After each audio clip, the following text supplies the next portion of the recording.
सुप्रभात। मैं सुधा सक्सेना।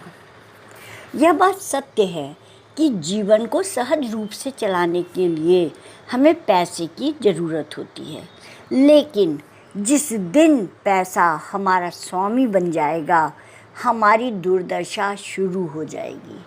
आइए आज कुछ इसी पर चर्चा करते हैं कि कितना आवश्यक है भौतिकता में आवश्यकता से अधिक लिप्त रहना।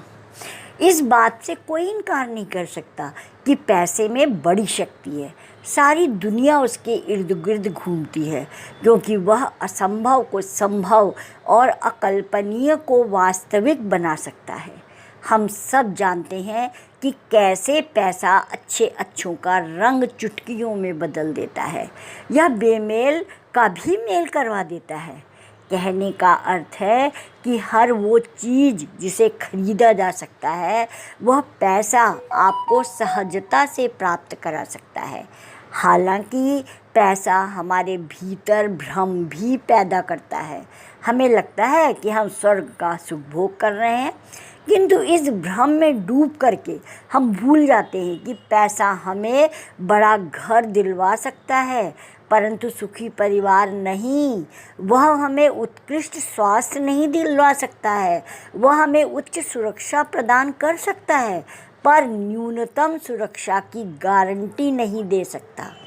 वह हमें मनोरंजन के अनगिनत संसाधन उपलब्ध करा सकता है, किंतु सच्ची खुशी और उल्लास कतई नहीं करा सकता।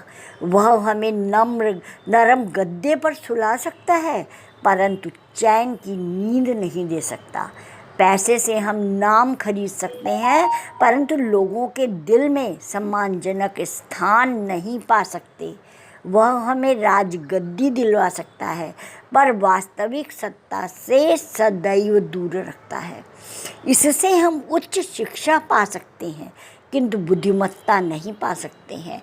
अंत में पैसा हमें जघन्य अपराध की सज़ा से छुटकारा दिला सकता है, किंतु वह हमें दैवी न्याय से मुक्ति नहीं दिला सकता है। ना ही हमारे किए हुए पापों से हमें मुक्ति दिला सकता है। अतः पैसा चाहे कितना भी शक्तिशाली क्यों ना हो, अंततः वह हमें गरीब बना देता है। इसका ज्ञान शायद ही हम में से आज के ज़माने में किसी को होगा, क्योंकि हम सब भौतिकता की ओर भाग रहे हैं।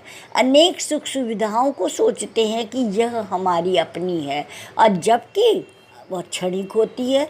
कब वो सुख सुविधा समाप्त हो जाए, कब हम उससे वंचित हो जाएं, इसका हमें खुद भी पता नहीं होता। और इसीलिए कहा जाता है कि जो पैसा है यह एक भौतिक तत्व है, और भौतिक तत्व सदैव परिवर्तनशील होता है। इसीलिए चिंतन की अत्यंत आवश्यकता है कि हम भौतिकता की ओर दौड़ छोड़ करके अपने आंतरिक जगत में आनंद को खोजें। धैर्य, दया और सहानुभूति की भावना को बढ़ाएं। धैर्य होने से हम कष्ट सहने में थोड़ा समर्थ होंगे और समझ पाएंगे। हम उन चीज़ों को ग्रहण करें जो परिवर्तनशील नहीं है, जो हमें आंतरिक शक्ति देती है।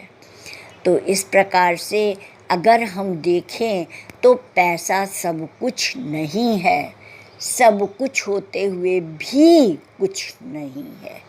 तो आज इतना ही। आप सबको यदि मेरी चर्चा अच्छी लगती हो तो मेरे चैनल को आगे बढ़ाइए। आप सब ने उसे लाइक और सब्सक्राइब किया, उसके लिए आपका अतिशय धन्यवाद। नमस्कार।